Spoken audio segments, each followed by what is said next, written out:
اس رب کائنات کے لیے سزاوار ہیں جس رب کائنات نے ہم تمام کو امام الانبیاء تاجدار مدینہ شافع محشر ساقی کوثر جناب محمد رسول اللہ صلی اللہ علیہ وسلم کی امت میں پیدا فرمائے۔ پچھلی امتوں کے مقابلے میں اس امت کی فضیلت، اس امت کو جو مقام و مرتبہ ملا وہ اللہ کے نبی علیہ السلام کے صدقے میں ملا۔ پچھلے جمعہ جیسا کہ بتایا گیا کہ یہ مہینہ ربیع الاول کا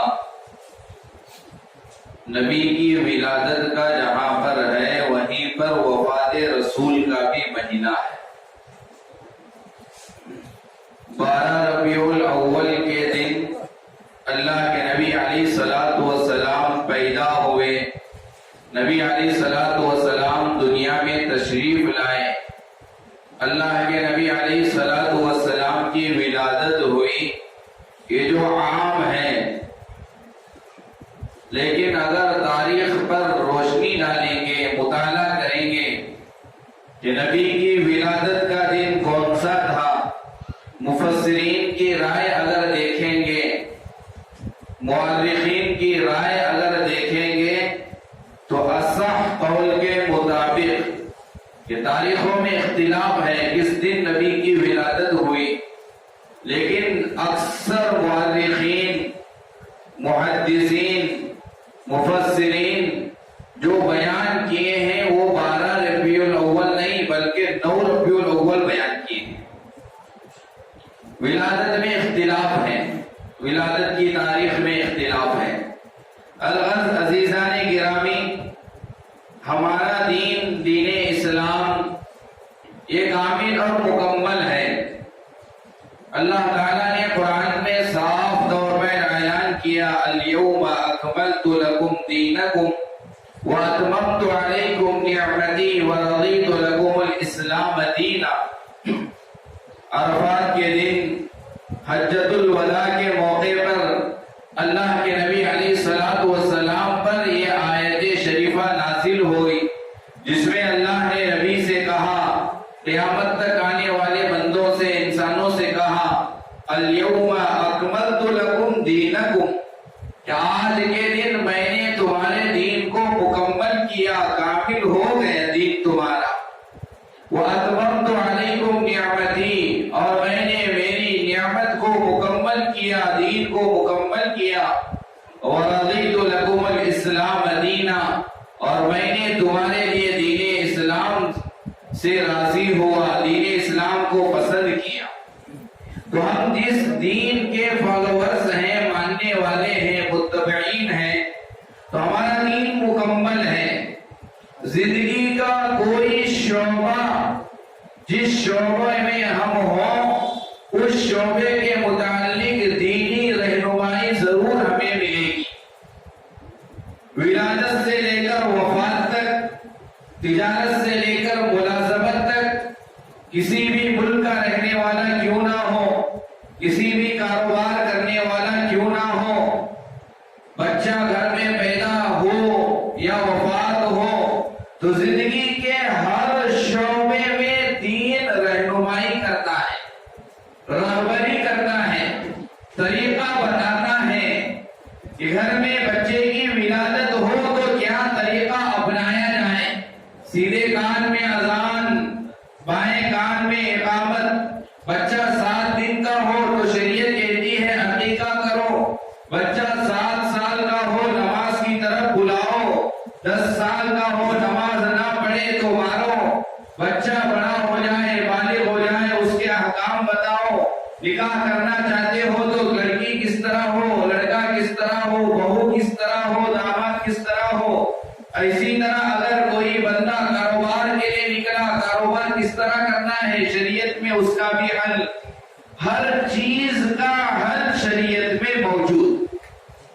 یہاں تک قربان جائیے پیارے آقا علیہ السلام کی ذات گرامی پر کہ ہمارا نبی ہر چیز کا طریقہ ہمیں بتایا۔ یہاں تک کہ اگر استنجا کرنا جانا ہو، بیت الخلا جانا ہو تو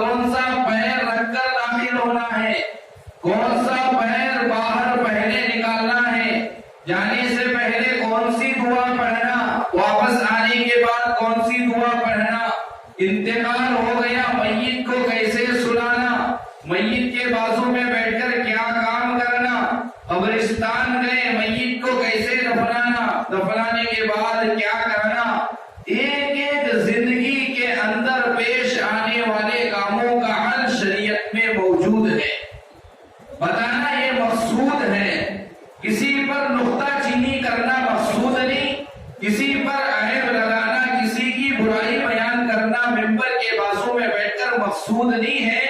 جب دین میں ہر چیز کی رہنمائی ہو، جب شریعت میں ہر چیز کا طریقہ بیان ہو، تو 12 ربیع الاول کے دن اگر کچھ کرنا ہوتا تو کیا اس کا طریقہ بیان نہ ہوتا؟ کیا اس کا طریقہ بیان نہ کیا جاتا؟ ایسے اگر ہم عید کا دن کہیں، عید کے دن کی طرح منائیں، تو بخاری میں عید الفطر کا تذکرہ ملتا ہے، عید الاضحیٰ کا تذکرہ ملتا ہے، اور یہ دن بھی عید کا دن ہوتا تو اس کا بھی تذکرہ آنا چاہیے تھا. اسے بھی عید کا دن امام بخاری کہنا تھا، امام مسلم کہنا تھا، امام ترمذی کہنا تھا، نسائی شریف میں اس کا تذکرہ آنا تھا، ابن ماجہ میں اس کا تذکرہ آنا تھا. تو پتہ یہ چلا کہ مسلمانوں کے عید صرف 2 ہیں، ایک عید الفطر، ایک عید الاضحیٰ. اگر عید میلاد جسے ہم کہتے ہیں یہ دن بھی عید کا دن ہوتا تو ان دونوں عیدوں کے تذکرہ جس طرح احادیث مبارکہ میں آیا، اس عید کا تذکرہ بھی آنا تھا. نمبر 2، اگر یہ دن عید کا دن ہوتا، 12 ربیع الاول عید کا دن ہوتا، تو آپ حضرات کے زندگیوں میں عید الفطر آیا، عید الاضحیٰ آیا، دونوں عید آئے. عید الفطر کے لیے نماز خاص ہے، عید الاضحیٰ کے لیے نماز خاص ہے، 6 زائد تکبیروں کے ساتھ پڑھی جانے والی واجب نماز ہے. تو ہمیں یہ معلوم ہوا کہ عید کے دن کوئی نماز ہوتی ہے جس نماز کا تذکرہ رسول اللہ کیے ہوئے ہوتے ہیں، رسول اللہ کی جانب سے، شریعت کی جانب سے نماز ہوتی ہے مسلمانوں پر. تو آج بھی عید کا دن ہوتا تو کوئی نماز ہوتی، کوئی نماز ہوتی عید الفطر کی طرح، کوئی نماز ہوتی عید الاضحیٰ کی طرح، کوئی سنتیں ہوتی عید الفطر اور عید الاضحیٰ کی طرح. تو معلوم یہ چلا کہ آج کا دن کوئی عید کا دن نہیں ہے. یہ الگ بات ہے نبی کی ولادت پر خوشی ہونا چاہیے نہ ہونا چاہیے، تو ہمارا یہ عقیدہ ہے، بلکہ یہ ضروری ہے کہ نبی کی ولادت پر خوشی ہو. نبی کی ولادت پر جو مسلمان خوش نہیں ہوا، نبی کی ولادت پر کسی مسلمان کو خوشی نہ ہوئی، وہ مسلمان ہی نہیں ہے، وہ مسلمان ہی نہیں ہے جسے نبی کی ولادت پر خوشی نہ ہوئی. لیکن اختلاف اس بات میں ہے نبی کی ولادت پر خوشی کا اظہار کس طرح کیا جائے. نبی کی ولادت پر جو خوشی ہمیں ہو رہی ہے، جو مسرت ہمیں ہو رہی ہے، جو خوشیاں ہمیں ہو رہی ہیں، ان خوشیوں کا اظہار کرنے کا طریقہ کیا ہو، کیسے خوشی کا اظہار کریں، اس میں اختلاف ہے. جلسے کر کر خوشی کا اظہار کریں، جلوس نکال کر خوشی کا اظہار کریں، نعرے تکبیر نعرے رسالت کہہ کر خوشی کا اظہار کریں، راستے میں چل کر لوگوں کو تکلیف دے کر خوشی کا اظہار کریں، اگر ایمبولینس آ جائے درمیان میں جگہ نہ دے کر خوشی کا اظہار کریں، کسی مندر کے پاس سے جاتے ہوئے جلوس میں غیروں کی غیرت کو جگانے کے لیے اور اپنے غیرت کو اجاگر کرنے کے لیے روک کر غلط نعرے لگا کر نبی کی ولادت پر خوشی کا اظہار کریں، یہ طریقہ شریعت میں موجود ہے یا نہیں؟ اگر ہوتا صحابہ کرتے، اگر ہوتا تابعین کرتے، اگر ہوتا امام اعظم ابو حنیفہ کرتے، اگر ہوتا امام بخاری کرتے، اگر ہوتا امام مسلم کرتے. عزیزان گرامی، ایک عقل مند اگر اپنے عقل سے سوچے تو اسے معلوم ہو جائے گا کہ نبی کی ولادت پر خوش ضرور ہونا چاہیے. مسلمان خوش ضرور ہوتا ہے، مسلمانوں کو خوشی کا اظہار بھی کرنا چاہیے، لیکن اس انداز میں نبی کی ولادت پر خوشی کا اظہار ہو جو قرآن نے بتایا، جو احادیث میں نبی نے بیان کیا. قرآن نے فرمایا نبی کا عاشق بننا چاہتے ہو، عاشق رسول اگر بننا چاہتے ہو تو قرآن کا آپ مطالعہ کریں. قرآن کیا کہتا ہے؟ قل، اے نبی آپ اپنی امتیوں سے کہیے، ان کان آباؤکم وابناؤکم وازواجکم وعشیرتکم واموال اقترفتموها وتجارة تخشون كسادها ومساكين ترضونها احب اليكم من اللہ ورسولہ وجہاد فی سبیلہ فتربصوا حتی یأتی اللہ بامرہ. قرآن کہتا ہے کہ نبی سے کیسی محبت ہو، محبت کتنی معیار کی ہو، کتنا نبی سے محبت کرے. امام الانبیاء سے محبت کرنے کا کیا معیار قرآن نے بتایا. قرآن کہتا ہے قل، اے نبی جی کہیے آپ اپنے امتیوں سے، آپ کہیے میرے بندوں سے، ان کان آباؤکم، اگر تمہارے آبا، تمہارے والد، تمہارے دادا، تمہارے نانا، بڑے دادا، وابناؤکم، تمہاری اولاد، تمہارے بچے، بچوں کے بچے، وازواجکم، تمہاری بیویاں، وعشیرتکم، تمہارا خاندان، واموال اقترفتموها، اور وہ تمہارا مال جس کے لیے تم کوششیں کرتے ہو، محنت کرتے ہو کمانے کے لیے، وتخشون کسادها، جس کے نقصان سے تم ڈرتے ہو، ومساکین ترضونها، اور وہ تمہارے عالیشان بنگلے، تمہارے محلہ، تمہارے گھر، یہ ساری چیزیں بیان کرنے کے بعد قرآن کہتا ہے احب الیکم من اللہ ورسولہ، ان کی محبت، ان کی باپ کی محبت، بچوں کی محبت، بیویوں کی محبت، خاندان کی محبت، تجارت کی محبت، کاروبار کی محبت، محلوں کی محبت، بنگلوں کی محبت، گھروں کی محبت رسول کے مقابلے میں زیادہ ہو گئی، رسول کے مقابلے میں بڑھ گئی. رسول کی محبت بیوی سے کم ہو گئی، رسول کی محبت بچوں سے کم ہو گئی، رسول کی محبت والد سے کم ہو گئی. اللہ کہتا ہے فتربصوا، عذاب کا انتظار کرو، فتربصوا، تم پر عذاب آئے گا، حتی یأتی اللہ بامرہ، تم اللہ کے عذاب کا انتظار کرو.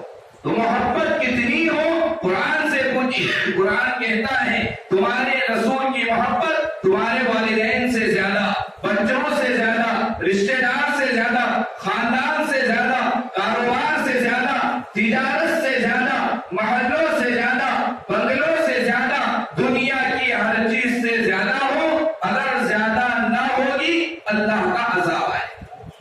یہ محبت کا معیار قرآن میں ملا.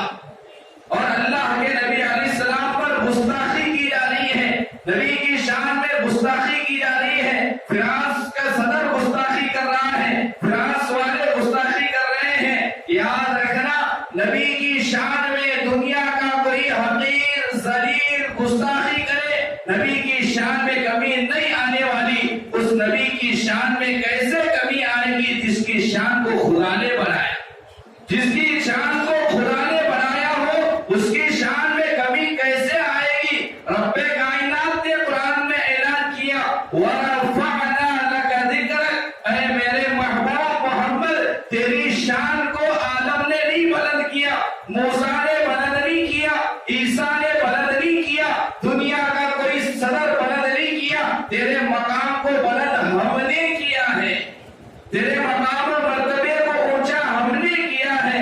وَرَفَعْنَا لَكَ ذِكْرَكَ، ہم نے تیرے مقام کو اونچا کیا، تیرے مرتبے کو بلند کیا. جس کے مقام کو اللہ بلند کرے، جس کے مرتبے کو اللہ اونچا کرے، کوئی گرا نہیں سکتا، کوئی گھٹا نہیں سکتا. اپنی آخرت برباد کر لے گا، اپنی دنیا برباد کر لے گا، لیکن نبی کی شان میں رتی برابر فرق نہیں آئے. عزیزان گرامی، نبی سے محبت کا معیار قرآن نے طے کیا.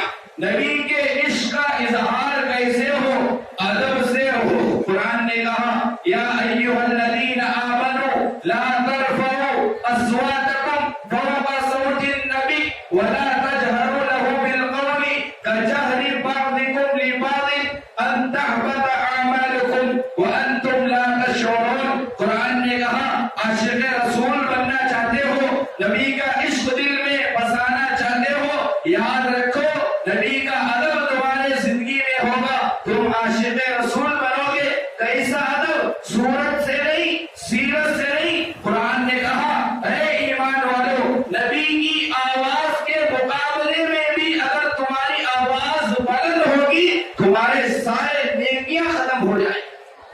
یہ ادب کا اعلیٰ معیار کہ صورت سے نہیں بتایا گیا، سیرت سے نہیں بتایا گیا، بلکہ قرآن نے کہا لا ترفعوا اصواتکم فوق صوت النبی، نبی جب کلام کرے، نبی جب گفتگو کرے، نبی جب حدیث بیان کرے، کوئی حکم بیان کرے، سامنے میں بیٹھنے والوں میں سے کسی کی آواز نبی کی آواز سے تھوڑی اونچی ہو گئی، قرآن کہتا ہے ان تحبط اعمالکم، تمہاری زندگی کے وہ سارے اعمال، تمہاری زندگی کے وہ سارے نیکیاں جس کو تم نے کیے تھے ساری ضائع ہو جائیں گی۔ وانتم لا تشعرون، تمہیں احساس بھی نہیں ہوگا، تمہاری ساری نیکیاں برباد ہو جائیں گی۔ کس پر؟ صرف بے ادبی پر، آواز بلند کرنے پر۔ تھوڑا سوچیں، نبی کے شان میں تھوڑی سی بے ادبی پر ساری زندگی کے نیکیاں اگر ضائع ہو جائیں گی تو وہ انسان کی نیکیاں کیسے رہ جائیں گی جس نے پوری زندگی نبی کی نافرمانی کی ہو، جس نے پوری زندگی نبی کے سنتوں کے خلاف گزاری ہو، جس نے پوری زندگی نبی کے سنتوں کو ٹھکرایا ہو، اس کے اعمال کیسے بچ جائیں گے۔ ادب کا معیار اللہ نے قرآن میں کہا، ایک ہے ظاہری طور پر خلاف ادب کرنا، ایک ہے وہ کام کرنا جس میں ادب میں تھوڑی سی کمی آتی ہو، اس سے بھی روکا گیا۔ قرآن نے کہا یا ایھا الذین آمنوا لا تقولوا رائنا، ایمان والو تم اپنے ربی کو رائنا نہ کہو۔ صحابہ سے کہا گیا رائنا نہ کہو، کیوں؟ کیونکہ رائنا کے دو معنی آتے ہیں، ایک معنی سردار کے، ایک معنی چرواہے کے، بکریوں کو چرانے والے کے۔ تم سردار سمجھ کر رائنا کہو گے، یہاں تھوڑا ادب میں کمی آنے کا امکان ہے، اندیشہ ہے کہ کہیں ایسا نہ ہو کہ کوئی چرواہا سمجھ بیٹھے ہمارے نبی کو، اس لیے رائنا کہنے سے بھی منع کیا ہے۔ یہ ادب کا معیار قرآن نے بیان کیا۔ نبی کی محبت کا اظہار، بندے تو درکنار قرآن کھولیے، اللہ کتنا محبت کرتا ہے نبی سے، نبی سے محبت اللہ نے کتنا کیا، اور اللہ نے انبیاء سے کیا وعدہ لیا امام الانبیاء کے بارے میں۔ قرآن کھولیے، جب موسیٰ کو پکارنا چاہا اللہ نے، موسیٰ کے نام سے خطاب کیا، عیسیٰ کے نام سے خطاب کیا، ابراہیم کے نام سے خطاب کیا، لیکن آپ قرآن کا مطالعہ کریں، الحمدللہ رب العالمین سے شروع کریں، من الجنۃ والناس تک جائیں، پورے قرآن میں آپ کو کسی جگہ بھی اللہ نے نبی کو نام سے نہیں پکارا ہے، کسی جگہ بھی آپ نہیں دکھا سکتے کہ اللہ نے کوئی حکم نبی کو سنایا ہو اور سنانے سے پہلے یا محمد کہا ہو، آپ کو نہیں ملے گا۔ کہا تو کیا کہا؟ قرآن میں اللہ نے کہا نبی کو مخاطب کرتے ہوئے یا ایھا المزمل، یا ایھا المدثر، یا ایھا النبی، یا ایھا الرسول، نبی کہہ کر اللہ نے پکارا، رسول کہہ کر اللہ نے پکارا، مزمل کہہ کر اللہ نے پکارا، مدثر کہہ کر اللہ نے پکارا، یاسین کہہ کر اللہ نے پکارا۔ علماء اس کے ضمن میں مسئلہ لکھتے ہیں، اگر کوئی بندہ اپنے نبی کو یاد کرنا چاہے، رسول کہہ کر یاد کرے، نبی کہہ کر یاد کرے، مزمل کہہ کر یاد کرے، رسول کہہ کر یاد کرے، مدثر کہہ کر یاد کرے، نبی کا نام لے کر یاد نہ کرے، کیونکہ جب اللہ نبی کا نام نہیں لیا ڈائریکٹ مزمل القاب سے پکارا تو بندے امتی بھی نبی کو نبی کہہ کر یاد کرے، رسول کہہ کر یاد کرے۔ اسی لیے علماء لکھے ہیں، ایک واقعہ لکھا ہے کہ ایک آقا تھے جو اللہ والے تھے، ان کا ایک خادم تھا جس کا نام محمد تھا۔ روزانہ جب کام کے لیے بلاتے تھے، بیٹا محمد فلاں کام کر کے آؤ، بیٹا محمد فلاں کام کر کے آؤ، پکارتے تھے۔ ایک دن صبح